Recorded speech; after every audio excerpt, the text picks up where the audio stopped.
ಪಾಂಡವರಲ್ಲಿ ವಿಷವನ್ನ ಬಿತ್ತಿಯಾಗಿದೆ. ಆ ವಿಷದ ಫಲ ಅದನ್ನೇ ತಿಂದು ಸಾಯ್ತೇನೆ, ಇಲ್ಲ ಬೆಂಕಿಯಲ್ಲಿ ಬಿದ್ದು ಹೋಗ್ತೇನೆ, ಇಲ್ಲ ಮಡುವಿನಲ್ಲಿ ಮುಳುಗಿ ನಾನು ಸಾಯ್ತೇನೆ. ಖಂಡಿತವಾಗಿಯೂ ನಾನು ಬದುಕಿರೋದಕ್ಕೆ ಸಾಧ್ಯವೇ ಇಲ್ಲ. ಯುಧಿಷ್ಠಿರ ಸಹಿತ ನೀನೇ ರಾಯನಾಗಿರೋ ಬಪ್ಪ, ಯುಧಿಷ್ಠಿರ ಸಹಿತ ನೀನೇ ರಾಯನಾಗಿರೋ ಮೇನು ನಮ್ಮೀತಾಯಿ ಸಂತಸ ಬಡಲಿ ದುಶ್ಯಾಸನನ ಪಟ್ಟದಲ್ಲಿ ರಾಯತನವೇ ಮಗೀಂದ್ರ ಲೋಕದಲಾಯದಲ್ಲಿ ದಿಟವೆಂದು ರಾಯತನವು ಯಮಗೆ ಇಂದ್ರಲೋಕದಲಾಯದಲ್ಲಿ ದಿಟವೆಂದು ನುಡಿವರು ಜೋಯಿಸರು ಸಾಕು ಅವರ ವಚನ ನಿರರ್ಥವನ್ನೆಂದ. ಏನಾರು ಮಾಡಿ ಪ್ರತೀಕಾರ ಮಾಡಬೇಕು ಅಂತ ಮಾಡಿದ್ದೇನೆ. ಆದಷ್ಟು ಮಟ್ಟಿಗೆ ಅವರಿಗೆ ಪ್ರತೀಕಾರ ಮಾಡ್ತೇನೆ. ಒಂದು ವೇಳೆ ಮಾಡೋಕ್ ಸಾಧ್ಯವಿಲ್ಲದೆ ಇದ್ರೆ ನಾನು ಪ್ರಾಣ ಕಳ್ಕೊಳ್ತೇನೆ. ಅಪ್ಪ, ನಿನಗೇನು ತೊಂದರೆ ಇಲ್ಲ, ಧರ್ಮರಾಜ ಇದ್ದಾನೆ. ಆ ಧರ್ಮರಾಜನ ಜೊತೆಯಲ್ಲಿ ನೀವು ರಾಜರಾಗಿ ಇರ್ಬೋದು, ಅಥವಾ ನಮ್ಮ ಅಮ್ಮನಿಗೆ ಸಂತೋಷ ಆಗಲಿ ಅಂತ ಹೇಳಿ ನನ್ನ ತಮ್ಮ ಇದ್ದಾನೆ, ಆ ದುಶ್ಯಾಸನಿಗಾರು ನೀವು ಪಟ್ಟ ಕಟ್ಟಬಹುದು. ನಾನು ಆ ಮಾತನ್ನ ಹೇಳೋದಕ್ಕೆ ನಾನು ಬಂದಿದ್ದೇನೆ. ನಮ್ಮ ರಾಯತನ ಇಂದ್ರನ ಓಲಗದಲ್ಲಿ ಅಂತ ತೀರ್ಮಾನ ಹೋಗಿದೆ. ಜೋಯಿಸನಿಗೆ ಜಾತಕನೂ ತೋರಿಸಿದೆ. ಬಹಳ ದಿವಸ ಇಲ್ಲಪ್ಪ, ನಿಂದೆಲ್ಲ ಮುಗೀತು ಅಂತ ಅವರು ಹೇಳಿ ಬಿಟ್ಟಿದಾರಂತೆ. ಏನ್ ಹೇಳಲಿಯಪ್ಪ, ಯಾವುದಕ್ಕೆ ದುಃಖ ಪಡ್ಲಿ? ಅವ್ರ ಮಾನ ಕಳೆದಿದ್ದಕ್ಕೆ ದುಃಖ ಪಡ್ಲಿ, ಅವರ ವೈಭವಕ್ಕೆ ಹೊಟ್ಟೆ ಹಿಸ್ಕೊಂಡ್ಬಿಡ್ಲಿ ಅಂತ ಹೇಳಿ ಹೇಳ್ತಾ ಇದ್ದಾನೆ. ಏನು ಅಪ್ಪ ಆ ವೈಭವ? ಪುರದಲ್ಲಿ 88,000 ಧರಣಿಯ ಮರರು ನಿತ್ಯ ಪಡೆಯುವರು. ಅರಸ ಕೇಳೈ 10,000 ಹೊನ್ನ ತಳಿಗೆಯಲಿ ವರಯತೀಶರು 10,000 ವರಮನೆಯಲುಂಬುದು. ನೃಪಾಲಾಧ್ವರದ ಸಿರಿಯನು ನೀವೆ ಕಂಡಿರಿ ಎಂದನ ಭೂಮ. 88,000 ಜನ ಬ್ರಾಹ್ಮಣರಿಗೆ ನಿತ್ಯ ಪಡಿ ಕೊಡ್ತಾ ಇದ್ದಾರೆ. 10,000 ಜನ ಬಂಗಾರ ತಟ್ಟೆಯಲ್ಲಿ ಸನ್ಯಾಸಿಗಳು ಪ್ರತಿ ದಿವಸ ಊಟ ಮಾಡ್ತಾ ಇದ್ದಾರೆ. ಅವರ ಅರಮನೆಯ ವೈಭವ ಏನು ಹೇಳೋಣ? ಆ ಪಾಂಡವರ ರಾಣಿ ಆ ದ್ರೌಪದಿ ಎಲ್ಲರಿಗೂ ಊಟ ಆಗೋವರಿಗೂ ಕೂಡ ಉಪವಾಸ ಇದ್ದು ತಾನು ಕಡಿ ಊಟ ಮಾಡ್ತಾಳೆ. ಅವರ ವೈಭವ ಸಹಿಸೋಕ್ ಸಾಧ್ಯವಿಲ್ಲ. ನಮಗೆ ಅವಮಾನ ಮಾಡಿದ್ರು, ಇನ್ನು ನಾನು ಸಾಯ್ತೇನೆ ಅಂತ ದುರ್ಯೋಧನ ಅಂದಾಗ ಧೃತರಾಷ್ಟ್ರ ಮಹಾರಾಜ ಕೇಳಿದನು ಬಿಸು ಸುಯ್ದನು ಅಕಟ ವಿಕಾಳಿಸಿತೆ ಕೌರವನ ಬುದ್ಧಿ. ವಿಕಾಳಿಸಿದೆ ಕೌರವನ ಬುದ್ಧಿ ವಿಟಾಳ ಸಂಗತಿಯಾಯಿತಲ. ಪಿಸುನು ಆರ ಕೆರಳಿಜನು ಕೇಳು ಮಗನೇ, ಧರ್ಮಪುತ್ರನ ಮೇಲೆ ಮುನಿವರೇ, ಧರ್ಮಪುತ್ರನ ಮೇಲೆ ಮುನಿವರೇ ಮಗನೇ. ರಾಜ ಋಷಿ ನರಬಾಲ ಮಾತ್ರವೇ, ರಾಜ ಋಷಿಕಣ ಧರ್ಮಪುತ್ರನು ನರಬಾಲ ಮಾತ್ರವೇ.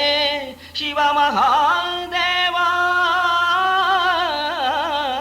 ಎಂದನಾಭುವ. ಕೇಳಿದ ಬಹಳ ಸಂಕಟವಾಯಿತು ಧೃತರಾಷ್ಟ್ರ ಮಹಾರಾಜನಿಗೆ. ಮಗ ಈ ರೀತಿ ಹೇಳ್ತಾ ಇದ್ದಾನಲ್ಲ, ಮಗನಿಗಿಂತ ಕೆಟ್ಟ ಬುದ್ಧಿ ಯಾಕೆ ಬಂತು? ಮಗನ ಈ ಬುದ್ಧಿಯನ್ನೇ ಘೋರವಾಗಿದೆಯಲ್ಲ, ಏನ್ ಮಾಡೋಣ ಅಂತ ಹೇಳಿ ಸಂಕಟ ಪಡ್ತಾ ಇದ್ದಾನೆ. ವಾಸ್ತವವಾಗಿ ಯಾರೋ ಚಾಡಿ ಹೇಳಿರ್ಬೇಕು. ಈ ಪಿಸುಣು ಅಂದ್ರೆ ಚಾಡಿ, ಅದು ಯಾರನ್ನಾರು ಕೂಡ ವಶ ಮಾಡ್ಕೊಂಡ್ಬಿಡುತ್ತಂತೆ. ಮನಸ್ಸಲ್ಲಿ ಸಂಕಟಪಟ್ಟ ಬಾಯಲ್ಲಿ ಮಗನಿಗೆ ಹೇಳ್ತಾ ಇದ್ದಾನೆ, ಧರ್ಮರಾಜನ ಮೇಲೆ ಈ ರೀತಿಯಾಗಿ ಮುನಿವರೇ ಕೋಪ ಮಾಡ್ತಾರೇನಪ್ಪ? ಧರ್ಮಮೂರ್ತಿ ಬರೀ ರಾಜ ಅಲ್ಲ, ರಾಜರ್ಷಿ. ಶಿವ ಮಹಾದೇವ, ಯಾಕಪ್ಪ ಮಗನೇ ನಿನಗೆ ಈ ದುರ್ಬುದ್ಧಿ ಬಂತು ಅಂತ ಹೇಳ್ತಾ ಇದ್ದಾನೆ. ಈ ಬುದ್ಧಿ ನಿನಗೆ ಹೊರಗಿನವರಿಂದಲೇ ಬಂದಿರಬೇಕು, ಚಾಡಿ ಮಾತಿಂದಲೇ ಬಂದಿರಬೇಕು. ಇಲ್ಲದೆ ಇದ್ರೆ ನಮ್ಮಲ್ಲಿ ತಂದಲ್ಲಿ ನಿಂಗೆ ಇಂಥ ದುರ್ಬುದ್ಧಿ ಬರೋದಕ್ಕೆ ಕಾರಣ ಇಲ್ಲ. ಯಾಕೆ ಅಂದ್ರೆ ಸತಿಯರಲಿ ನಿಮ್ಮವ್ವೆ ಸುಪತಿವ್ರತೆ, ಸತಿಯರಲಿ ನಿಮ್ಮವ್ವೆ ಸುಪತಿವ್ರತೆ, ಮಹಾಖಳ ನೀನು ಬೀಜಸ್ಥಿತಿಯರೂ ನಯವಿಲ್ಲ, ನಿನ್ನಯ ಬುದ್ಧಿ ದೋಷವಿದು. ಕೃತಕವೋ ಸಹಜವೋ ಇದು, ಕೃತಕವೋ ಸಹಜವೋ ನವೀನ ಸ್ಥಿತಿಯ ಕಂಡೆನು. ಶಿವ ಶಿವ ದುರ್ಮತಿಗಳಾಬುದ ನೆನೆಯರು, ಶಿವ ಶಿವ ದುರ್ಮತಿಗಳಾಬುದ ನೆನೆಯರು ಎಂದನು ಸುಯ್ದು ಧೃತರಾಷ್ಟ್ರ. ಆದರೂ ಕೂಡ ಕಾರಣ ಗುಣ ಕಾರ್ಯಕ್ಕೆ ಬರುತ್ತೆ ಅಂತ ಹೇಳ್ತಾರೆ. ಕಾರಣ ಹೇಗಿರುತ್ತೋ ಕಾರ್ಯ ಹಾಗೆ ಆಗ್ಬೇಕು. ನಿಮ್ಮಮ್ಮ ಮಹಾಸಾಧ್ವಿ, ಪತಿವ್ರತೆಯರಿಗೆಲ್ಲ ಶ್ರೇಷ್ಠಳಾಗಿದ್ದಾಳೆ ನಿಮ್ಮ ತಾಯಿ. ನಾನು ಅಂತ ದುಷ್ಟನಲ್ಲ. ಆದ್ರಿಂದ ಕ್ಷೇತ್ರ ಬೀಜ ಎರಡೂ ಶುದ್ಧವಾಗಿದ್ರು ಕೂಡ ನಿನಗಿಂತ ದುರ್ಬುದ್ಧಿ ಬಂತಲ್ಲೋ, ಇದು ಎಲ್ಲಿಂದ ಬಂತೋ ಮಗನೇ ಮಂಗಬುದ್ಧಿ ನಿಂಗೆ ಅಂತ ಹೇಳ್ತಾ ಇದ್ದಾನೆ. ಸಹಜವಾಗಿ ಆ ಬುದ್ಧಿ ಬರೋ ಕಾರಣ ಇಲ್ಲ. ಅಪ್ಪ ಅಮ್ಮ ಇಬ್ರು ಶುದ್ಧರಾಗಿದ್ದಾರೆ. ಇದು ಕೃತ್ರಿಮವಾಗಿರ್ತಕ್ಕಂಥ ಬುದ್ಧಿ. ಶಿವಶಿವ ಇಂಥ ದುರ್ಬುದ್ಧಿ ಯಾರಿಂದ ಬಂತವಪ್ಪ? ಅದನ್ನು ಯೋಚನೆ ಮಾಡಬೇಡ ಕಣೋ. ಪಾಂಡವರು ಬೇರೆಯವರೇನಪ್ಪ, ದುರ್ಯೋಧನ ಯಾರೋ ಹಚ್ಕೊಟ್ಟಿದ್ದಾರೆ. ಪಾಂಡುವಿನ ಮಕ್ಕಳುಗಳಾರೋ, ಆ ಪಾಂಡುವಿನಲಿ ಎಂದನ್ನಿ ಭೇದವ ಕಂಡೆಲ ನೀನು, ಆ ಪಾಂಡುವಿನಲಿ ಎನ್ನಲ್ಲಿ ಭೇದವ ಕಂಡೆಲ ನೀನು. ಅವರಿಗೇನ ಪ್ರಾಪ್ತವೇ ಧರಣಿ, ಉಂಡು ಬದುಕುವ ಬಗಳ ಭಾಗ್ಯರ ಕಂಡು ಅಸೂಯಂಬಡುವ ಖಡ್ಡರನು ಭಂಡರೆನ್ನದೆ ಲೋಗ. ಉಂಡು ಬದುಕುವ ಬಗಳ ಭಾಗ್ಯರ ಕಂಡು ಅಸೂಯಂಬಡುವ ಖಡ್ಡರನು ಭಂಡರೆನ್ನದೆ ಲೋಕ. ನಿನಗಿದು ಸಾಮ್ಯವಲ್ಲೆಂದ. ದುರ್ಯೋಧನ ಇಂಥ ಕೆಲಸ ಮಾಡಬಾರ್ದು. ದೊಡ್ಡ ಮಂತಂತಲ್ಲಿ ಹುಟ್ಟಿ ಇಂಥ ಕೆಟ್ಟ ಬುದ್ಧಿ ಮಾಡಬಾರ್ದು. ಇದು ನಿನಗೆ ಯೋಗ್ಯವಲ್ಲ. ಯಾಕೆಂದ್ರೆ ಭೇದ ಮಾಡಿಲ್ಲ, ಪಾಂಡು ಭೇದ ಮಾಡಲಿಲ್ಲ. ಅಣ್ಣ ತಮ್ಮ ನಾವು ಹಾಗಿದ್ವಿ. ನನ್ನನ್ನೇನೆ ಸಿಂಹಾಸನ ಮೇಲೆ ಕೂರಿಸ್ತಿದ್ದ ಅವನು. ಅಣ್ಣ ಬೇರೆ ಅಲ್ಲ, ತಮ್ಮ ಬೇರೆ ಅಲ್ಲ ಅಂತ ನಾವು ಹಾಗಿದ್ವಿ. ಪಾಂಡು ಮಹಾರಾಜ ಬೇರೆ, ನಾನು ಬೇರೆ ಏನಪ್ಪ, ಅವನ ಮಕ್ಕಳು ಬೇರೆ, ನೀವು ಬೇರೆ ಏನಪ್ಪ. ಈ ರೀತಿ ಭೇದವನ್ನ ಕಲ್ಪನೆ ಮಾಡಬಾರ್ದು ಕಣೋ. ವಾಸ್ತವಾಗಿಯೂ ಪಾಂಡುವಿನ ಐಶ್ವರ್ಯ ಅವನ ಮಕ್ಕಳಿಗೆ ಬಂದಿದೆ. ಪಾಂಡವರ ಭೂಮಿಯನ್ನ ಅವರು ಪಡ್ಕೊಂಡಿದ್ದಾರೆ. ಮತ್ತು ಭಗವಂತನ ಅನುಗ್ರಹದಿಂದ ಆ ತಮ್ಮಂದ್ರೆಲ್ಲ ಹೋಗಿ ಜೈತ್ರ ಯಾತ್ರೆ ಮಾಡಿ ಬೇಕಾದ ವೈಭವವನ್ನ ಪಡ್ಕೊಂಡು ಬಂದಿದ್ದಾರೆ. ಸಂತೋಷದಿಂದ ಉಂಡು ಬದುಕತಕ್ಕಂಥ ಭಾಗ್ಯಶಾಲಿಗಳನ್ನ ನೋಡಿ ಯಾರು ಹೊಟ್ಟೆಗಿಚ್ಚು ಪಡ್ತಾರೋ ಅಂಥವರನ್ನ ಭಂಡ ಅಂತ ಹೇಳಿ ಹೇಳ್ತಾರೆ. ಉಂಡು ಬದುಕುವ ಬಹಳ ಭಾಗ್ಯರ ಕಂಡು ಅಸೂಯೆ ಪಡುವವರನ್ನ ಅಂತ. ಅಸೂಯೆ ಪಡಬಾರ್ದು, ಅವರನ್ನ ಭಂಡ ಅಂತ ಕರೀತಾರೆ. ವೈಭವದ ಲಕ್ಷಣ ಏನು ಅಂದ್ರೆ ಅವ್ಯಾಪಾರ ಪರಾರ್ಥೇಶು ನಿತ್ಯೋದ್ವೇಗ ಸ್ವಕರ್ಮಸು ರಕ್ಷಣಂ ಸಮುಪಾತ್ತಾನಾಂ ಏತದ್ ವೈಭವ ಲಕ್ಷಣಂ. ವೈಭವದ ಲಕ್ಷಣ ಏನು ಅಂದ್ರೆ ಇನ್ನೊಬ್ಬರ ದುಡ್ಡಿಗೆ ಆಸೆ ಮಾಡಬಾರ್ದು. ನಮಗೆ ವೈಭವ ಪರಮಾತ್ಮ ಕೊಟ್ಟಿದ್ದು ಸಾಕು ಅಂತ ಇರಬೇಕು. ಪರರ ಆ ದ್ರವ್ಯದಲ್ಲಿ, ಪರರ ವಿಷಯದಲ್ಲಿ ನಾವು ಯಾವ ವ್ಯಾಪಾರವನ್ನು ಮಾಡಬಾರ್ದು. ಆಮೇಲೆ ತಾನು ಮಾಡಬೇಕಾಗಿರ್ತಕ್ಕಂಥ ಕರ್ಮ ಏನೇನಿದೆಯೋ ಅದನ್ನ ಒಳ್ಳೆಯ ಸಮಾಧಾನದಿಂದ ಮಾಡಬೇಕು. ನಮ್ಮ ಕರ್ಮ ನಾವು ಮಾಡಬೇಕು. ರಕ್ಷಣಂ ಸಂಪಾತ್ತಾನ, ಭಗವಂತ ಏನು ಕೊಟ್ಟಿದ್ದಾನೋ ಅದನ್ನ ಕಾಪಾಡಿಕೊಂಡು ಅದನ್ನೆಲ್ಲ ಭೋಗಾದಿಗಳನ್ನು ಪಡ್ತಕ್ಕಂಥದ್ದು ಇದು ವೈಭವ ಲಕ್ಷಣ. ವೈಭವ ಬಂದಿದ್ದಕ್ಕೆ ಸಾರ್ಥಕ ಏನಪ್ಪಾ ಅಂದ್ರೆ ಹೀಗೆ ಮಾಡಿದರೆ ಸಾರ್ಥಕ. ವೈಭವ ಬಂದಿದೆ, ಇನ್ನೂ ಅಷ್ಟು ಬರಲಿ, ಯಾರ್ದಾರು ಮನೆ ಹಾಳಾಗಲಿ ಅಂತನ್ನೋದು ಮಾಡೋದಿದೆಯಲ್ಲ, ಹೀಗೆ ಮಾಡ್ತಕ್ಕಂಥವರನ್ನ ಯಗ್ಗ ಮಂಕ ಬಂಡ ಅಂತ ಹೇಳಿ ಕರೀತಾರೆ.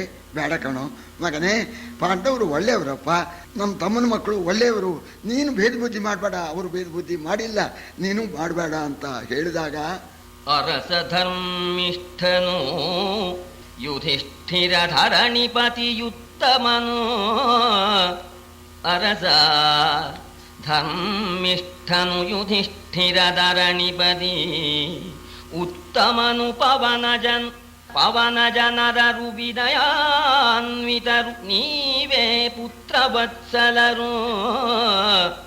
ಧರಣಿಗಾವಿನ್ನೈಸಲೆ ನೂರ್ವರು ಕುಮಾರರು ಹೊರಗೆ. ಧರಣಿಗಾವಿನ್ನೈಸಲೆ ನೂರ್ವರು ಕುಮಾರರು ಹೊರಗೆ. ನಿಮ್ಮಯ ಕರುಣವೇ ಸಾಮ್ರಾಜ್ಯ ನಮ್ಮನು ಬೀಳುಗೊಡಿರೆಂದ.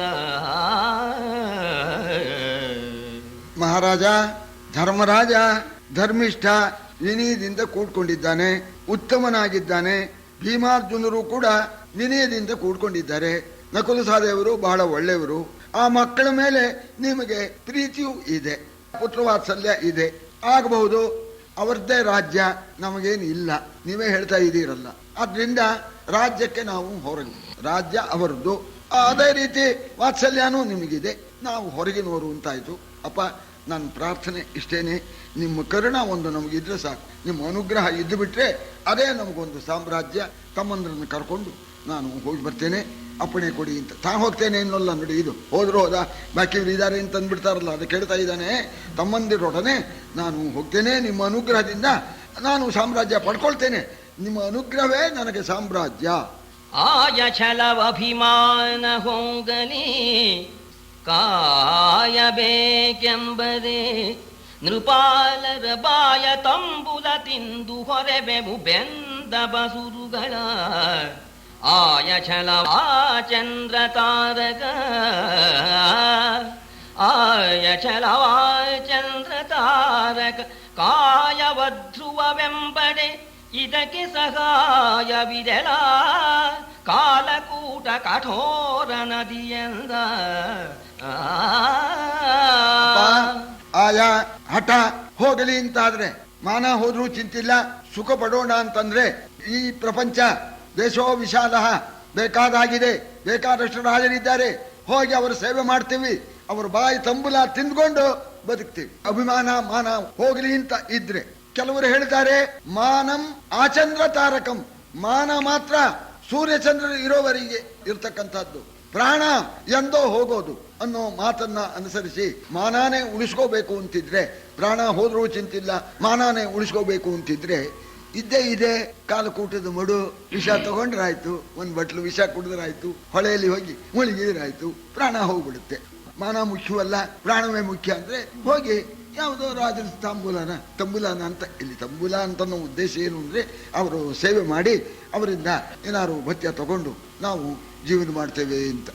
ಅರಸನಭ್ಯುದಯವನು ಭೀಮದ ಧರಧುರವನು ಅರ್ಜುನನ ಬಿಂಕವನು ಅರಸಿಯಾಟೋಪವನು ಮಾದ್ರಿ ಸುತರ ಸಂಭ್ರಮವ ಹೊರೆಯ ಧೃಷ್ಟದ್ಯುಮ್ನ ದೃಪದಾದ್ಯರ ವೃಥಾಡಂಬರವ ಕಂಡು ಎದೆ ಬಿರಿದುದು ಎನ್ನೆದೆ ಬಿರಿದುದು ಅಳುಕಿದೆನು ಅಳುಕಿದೆನು ಸಂತವಿಸಲರಿದು ಎಂದ. ಗೊತ್ತಾಗೋಲ್ಲ, ಅನುಭವಿಸಿದ ನನಗ್ ಗೊತ್ತು ಏನು ಧರ್ಮರಾಜ ಧರ್ಮರಾಜ ಅಂತಂತ ಇದ್ದೀರಿ. ಅವನು ಸೊಕ್ಕೇನು, ಆ ಭೀಮ ಅವನ ಗರ್ವ, ಅರ್ಜುನ ಅವನ ದುರಾಗ್ರಹ, ಆ ನಕುಲ ಸಹದೇವರು ಜೊತೆಯಲ್ಲಿ ಅವರ ಭಾವ ಆ ದುಷ್ಟದ್ಯುಮ್ನ ಅವರೆಲ್ಲ ಎಲ್ಲ ಮೈ ಮೇಲೆ ಬೀಳೋರೆ. ಅಪ್ಪ, ಅನುಭವಿಸಿದವ್ರಿಗೆ ಗೊತ್ತು, ಸಾಕ ಹೋಗಿದೆ ಅಪ್ಪ, ಇನ್ನು ನಾನು ಖಂಡಿತ ಬದುಕೋ ಹಾಗಿಲ್ಲ. ಸರಿ, ನಾನು ಅಳುಕ್ತಾ ಇದ್ದೇನೆ, ಸಂಕಟ ಪಡ್ತಾ ಇದ್ದೇನೆ, ಇನ್ನು ಬದುಕೋಕ್ ಸಾಧ್ಯವೇ ಇಲ್ಲ, ನಮಗೆ ಅಪ್ಪಣೆ ಕೊಡಿ, ನಾವು ಹೋಗಿ ಬರ್ತೇವೆ. ಕರಗಿದಳು ಗಾಂಧಾರಿ ಕಂಬನಿದುರುಗಲಲಿ ಧೃತರಾಷ್ಟ್ರನದೆ ಜರ್ಝರಿತವಾದುದು ಮಗನ ಮಾತಿನ ಮುಸಲ ಕತಿಗಳಲ್ಲಿ ಸುರಿವನಯನಾಂಬುಗಳ ಮೂಗಿನ ಬೆರಳ ತೂಗುವ ಮುಕುಟದ ಅವನೀಶ್ವರನು ಮೌನದೊಳಿದ್ದನು. ಸುರಿವನಯನಾಂಬುಗಳ ಮೂಗಿನ ಬೆರಳ ತೂಗುವ ಮಕುಟದ ಅವನೀಶ್ವರನು ಮೌನದೊಳಿದ್ದನೊಂದು ವಿಗಳಿಗೆ ಮಾತ್ರದಲ್ಲಿ. ಗಂಗಾರಿ ಎತ್ತ ತಾಯಲ್ವೇ, 100 ಮಕ್ಕಳು ಹೋಗ್ತೇವೆ, ಇಲ್ಲ ಕಾಡು ಪಾಲಾಗ್ತೇವೆ, ಇಲ್ಲ ಹೊಳೆ ಬೀಳ್ತೇವೆ, ಇಲ್ಲ ಯಾರು ರಾಜ ಸೇವೆ ಮಾಡ್ಕೊಂಡು ಇರ್ತೇವೆ ಅಂತಂದಾಗ ಆ ಹೆತ್ತ ತಾಯಿ ಕರಳು ಸಂಕಟವಾಗಿಬಿಡ್ತು. ಕರಗಿ ಬಿಟ್ಲಂತೆ ಗಾಂಧಾರಿ, ಕರಗಿ ಬಿಟ್ಟಿದ್ದಾಳೆ. ಧೃತರಾಷ್ಟ್ರನ ಎದೆ ಜರ್ಜರಿತವಾಗಿ ಹೋಯ್ತಂತೆ. ಈ ದುರ್ಯೋಧನನ ಮಾತೆಂಬತಕ್ಕ ಒನಕೆ ಪೆಟ್ಟಿನಿಂದ ಅವನ ಹೃದಯವೆಲ್ಲ ಜರ್ಜರಿತವಾಗಿ ಹೋಗ್ಬಿಡ್ತಂತೆ. ಕಣ್ಣಲ್ಲಿ ನೀರು ಸುರಿತಾ ಇದೆ, ಏನೂ ಮಾಡೋಕ್ ತೋಚ್ತಾ ಇಲ್ಲ. ಮಗ ಹೀಗಂತ ಇದ್ದಾನೆ, ಮಗನ ಬಿಟ್ಕೊಡೋ ಹಾಗಿಲ್ಲ. ಸರಿ, ಮಗ ಹೇಳಿದಂತೆ ಹೋದ್ರೆ ಈ ಮಕ್ಕಳಿಗೆ ಅನ್ಯಾಯ ಆಗತ್ತೆ, ಪಾಂಡವರು ನಾಳೆ ಬಡ್ದಾಕ್ಬಿಡ್ತಾರೆ. ಅದು ಯೋಚನೆ ಅವನಿಗೆ. ಮಕ್ಕಳಂತೆ ಹೋದ್ರೆ ನಾಳೆ ಪಾಂಡವರು ಬಡ್ದಾಕ್ತಾರೆ. ಬೇಡಪ್ಪ ಅಂತಂದ್ರೆ ಈಗಲೇ ಬಿಟ್ಟು ಹೋಗ್ತೇನೆ ಅಂತ ಹೇಳಿ ನಾವು ಪ್ರಾಣ ಕಳ್ಕೊಳ್ತೇವೆ ಅಂತ ಹೇಳಿ ಹೇಳ್ತಾ ಇದ್ದಾರಲ್ಲ. ಇಂಥ ಸ್ಥಿತಿ ಬಂತಲ್ಲ ಅಂತ ಕಣ್ಣಲ್ಲಿ ನೀರು ಸುರಿತಾ ಇದೆಯಂತೆ. ಮೂಗಿನ ಮೇಲೆ ಬೆರಳಿಟ್ಕೊಂಡು ಒಂದು ಕ್ಷಣ ಏನೂ ಮಾತೇ ಆಡಲಿಲ್ಲ. ಗಾಂಧಾರಿನೂ ಏನೂ ಮಾತಾಡಲಿಲ್ಲ ಅಂತ ಕರ್ಣ ಕರಗಿಬಿಟ್ಟಿದೆ. ದುರ್ಯೋಧನ ನೋಡ್ದ ಅಪ್ಪನ ಕಣ್ಣಲ್ಲಿ ನೀರನ್ನ. ಈಗ ಇನ್ನೊಂದ್ಸಲ ಹೇಳಿದ್ರೆ ಅಪ್ಪ ತನ್ನ ಹತೋಟಿಗೆ ಬರ್ತಾನೆ ಅಂತೇಳಿ ತಿಳ್ಕೊಂಡು, ಅಪ್ಪ ನಾ ಹೇಳಿ ತಿಳಿಲಿಲ್ವೇ? ಮಾತು ಸೊಗಸದಲ ವೃಥಾ ನೀವೇತಕೆನ್ನನು ಕರೆಸಿದಿರಿ. ವೃಥಾ ನೀವೇತಕೆಂದನು ಕರೆಸಿದಿರಿ. ನಿಮ್ಮಾತಗಳು ಭೀಮಾರ್ಜುನರು ಸಹಿತ ಈ ಮಹೀತಳವ ತಾತ ನೀವಾಳುವುದು.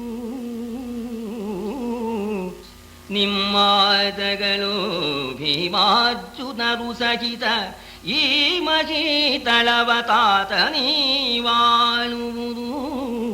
ತಾಯೇ ಸುನೀತನಾ ಧರ್ಮಜನು ಧರ್ಮ ವಿಘಾತಕರು ನಾವು ಎಮ್ಮ ಕಳುಗುವುದೆನುತ ಹೊರವಂಟ. ಅಪ್ಪ, ನಾನು ಹೇಳ್ತಕ್ಕಂಥ ಮಾತು ನಿಮ್ಗೆ ಸೊಗಸೋಲ್ಲ, ನಂಗೆ ಗೊತ್ತು. ಅದಕ್ಕೆ ನಾ ಬರ್ತಿರ್ಲಿಲ್ಲ. ನೀವಾಗಿ ಕರೆಸಿದ್ರಿ. ಯಾಕೆ ಕರೆಸಿದ್ರಿ? ಏನಪ್ಪ ಹೇಳಪ್ಪ ಅಂತ ಒತ್ತಾಯ ಮಾಡಿದಿರಿ. ನನ್ನ ಮಾತು ನಿಮಗೆ ಸೊಗಸೋಲ್ಲ. ಸುಮ್ಮನೆ ನನ್ನನ್ನು ಯಾತಕ್ಕೆ ನೀವು ಕರೆಸ್ತಾ ಇದ್ದೀರಿ? ಅಪ್ಪ, ಇದಾರವರು ಒಳ್ಳೆಯವರು, ನಾವೆಲ್ಲ ಕೆಟ್ಟವರು, ನಾವು ಇರಬಾರ್ದು. ಧರ್ಮರಾಜ, ಭೀಮ, ಅರ್ಜುನ ಅವರೆಲ್ಲ ಒಳ್ಳೆಯವರು. ಅವರನ್ನು ಕರ್ಕೊಂಡ್ರಿ, ಅವರ ಜೊತೆಯಲ್ಲಿ ನೀವು ಸುಖವಾಗಿ ಈ ಭೂಮಿಯನ್ನ ನೀವು ಮಾಡಿ. ಅಮ್ಮ, ಹೋಗಿ ಬರ್ತೀನಿ, ತಮ್ಮನ್ನೆಲ್ಲ ಕರ್ಕೊಂಡು ಹೋಗಿ ಬರ್ತೀನಿ, ಯಾಕೋ ನಮಸ್ಕಾರ ಮಾಡ್ತೀನಿ ಅಂತ ಅಪ್ಪನಿಗೋ ಅಮ್ಮನಿಗೋ ನಮಸ್ಕಾರ ಮಾಡಿ ಹೊರಟೆ ಹೋಗೇ ಬಿಟ್ಟ. ಇದು ಮಾವ ಅಳಿಯ ಮಾತಾಡ್ಕೊಂಡಿರೋದು. ಹೀಗೆಲ್ಲ ಮಾಡಿದ ಹೊರತು ನಿಮ್ಮಪ್ಪ ನಿನ್ನ ಮಾತು ಕೇಳೋಲ್ಲ. ಕೊನೆ ಉಪಾಯ ಅದು, ಮನೆ ಬಿಟ್ಟು ಹೋಗ್ತೀನಿ ಅಂತ. ಅವಾಗ ಅಪ್ಪ ಸೋಲದೆ, ಇನ್ನೇನಾರು ಮಾಡ್ಬೋದು. ಆ ಹೆತ್ತ ಮಗ ನಾ ಮನೆ ಬಿಟ್ಟು ಹೋಗ್ತೇನೆ, ಹೊಳೆ ಬಿದ್ದು ಬಿಡ್ತೇನೆ ಅಂದ್ರೆ ಬೇಡ ಕಣೋ, ಬಾರೋ ಮಗನೇ ಅನ್ನೋದೇ, ಯಾರೋ ಅನ್ನೋದೇ. ಇದು ಧೃತರಾಷ್ಟ್ರನ ಸ್ವಭಾವ ಅಂತಲ್ಲ, ಯಾರು ಅನ್ನೋದೇ. ಹೋಗೇ ಬಿಟ್ಟ. ಸರಿ, ಇವನಿಗೆ ಕಣ್ಣು ಬೇರೆ ಕಾಣೋಲ್ಲ. ದುರ್ಯೋಧನ ಕಂದಯ್ಯ ಅಂತಾನೆ. ಕಂದಯ್ಯ ಅಲ್ಲೆಲ್ಲಿದ್ದಾನೆ? ಶಕುನಿ ಹೇಳಿದ ಹೋಗ್ಬಿಟ್ಟ ಅಂತ. ಹೋಗ್ಬಿಟ್ಟ. ಆಗಲೇನೆ ನೋಡ, ಬೇಗ ಕರ್ಕೊಂಬಾರಪ್ಪ. ಎಲೆಗೆ ಕರೆಯ ಪಾಪಿ ಕೌರವ ಕುಲ ಕುಠಾರನ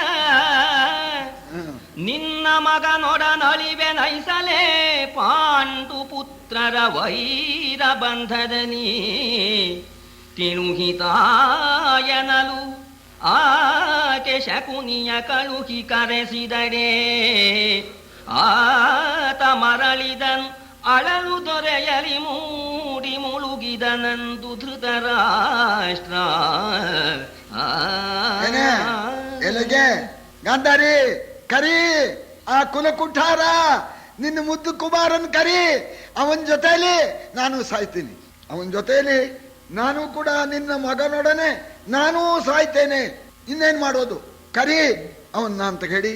ಪಾಂಡಪುತ್ರರ ವೈರದಿಂದ ನಿನ್ನ ಮಗ ಸಾಯ್ತಾನೆ, ಆ ಮಗನ ಜೊತೆಯಲ್ಲಿ ನಾನು ಸಾಯ್ತೇನೆ. ಕರಿಯೇ ಗಾಂಧಾರಿ, ನಿನ್ನ ಮಗನ ಕರಿಯೇ ಎಂದಾಗ ಶಕುನಿ ಹತ್ರ ಕರ್ಕೊಂಬ ಅಂತ ಗಾಂಧಾರಿ ಅಂದ್ಲು. ಮತ್ತೆ ಶಕುನಿ ಹೋಗಿ ಕರ್ಕೊಂಡು ಬರೋಣ ಬಂದ ಮಗ ಅನ್ನೋಣ. ಬಹಳ ಸಂಕಟ ಪಡ್ತಾ ಇದ್ದಾನೆ ಧೃತರಾಷ್ಟ್ರ ಮಹಾರಾಜ. ಅಳದು ದೊರೆಯಲಿ ಮುಳುಗಿದನು ಅಂತ ಆ ದುಃಖವಿಮತಕ್ಕ ಪ್ರವಾಹದಲ್ಲಿ ಮುಳುಗಿಬಿಟ್ಟ. ಆದರೆ ಮಗನ್ ಬಿಟ್ಕೊಡೋಕ್ಕಾಗೋಲ್ಲ. ಈಗ ಚೇಂಜು.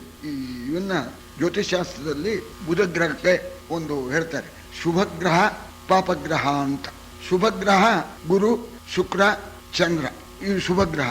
ಬುಧ ಒಂಟಿ ಇದ್ರೆ ಶುಭಗ್ರಹ, ಬುಧನ ಜೊತೆಲಿ ಪಾಪಿಗಳು ಸೇರಿಬಿಟ್ರೆ ಪಾಪಗ್ರಹ. ಒಂಟಿ ಇದ್ರೂ ಬುಧ ಶುಭ, ಶುಭಗ್ರಹದ ಜೊತೆಲಿ ಇದ್ರೂ ಶುಭ. ಪಾಪಗ್ರಹ ಅಂಗಾರಕನೋ ಶನಿಯೋ ಅವ್ರು ಯಾರು ಸೇರ್ಕೊಂಡ್ರು ಅಂದ್ರೆ ಶುದ್ಧ ಪಾಪಿ. ಹಾಗೆ ಧೃತರಾಷ್ಟ್ರ, ಅವ ಒಬ್ಬನೇ ಇದ್ರೆ ಒಳ್ಳೆಯವನು ಧೃತರಾಷ್ಟ್ರ. ಇಲ್ಲ ಒಳ್ಳೆಯವ್ರ ಜೊತೆಲಿ ವಿದುರನ ಜೊತೆಲಿ ಇದ್ರೂ ಒಳ್ಳೆಯವನು. ಈ ಶಕುನಿ ಮಾವ ದುರ್ಯೋಧನನ ಜೊತೆಲಿ ಸೇರಿದ ಅಂದ್ರೆ ಮುಗೀತು ಕಥೆ. ಬಂದೇನಪ್ಪ ಕಂದಯ್ಯ ಅಂದ. ಬಂದೆ ಅಪ್ಪ ಅನ್ನೋಣ. ಈಗ ನೋಡಿ, ಈಗ ಚೇಂಜ್ ಆಗ್ಬಿಟ್ಟ. ಕೇಳ್ತಾನೆ ನೋಡಿ ಈಗ ಧೃತರಾಷ್ಟ್ರ.